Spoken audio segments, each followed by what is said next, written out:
So, when's a good time to start your building work? The answer is when it actually suits you.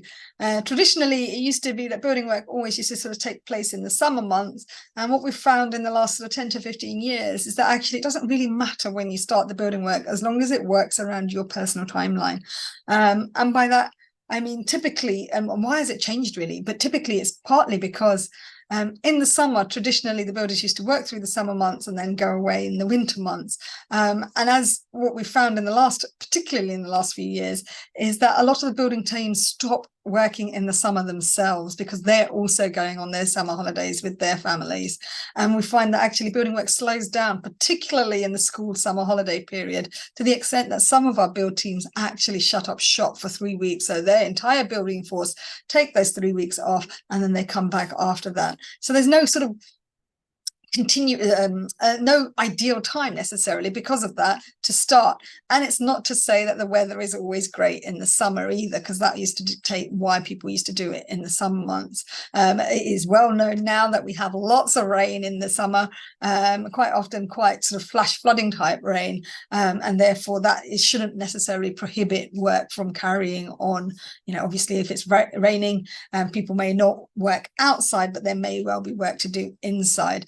So what we do suggest is that you avoid digging sort of foundations in the coldest months. So anything below sort of 5 degrees is not ideal for foundations, but it is possible to do that work in the colder months as long as the engineer has specified particular sort of plasticizers that go into the foundation that allow them to set below certain temperatures. So again, typically we'd say spring is a great time to start because you get a good few months before the summer hits and people start taking time off, and then you'll probably more than likely be in the home before Christmas, subject to what you're doing.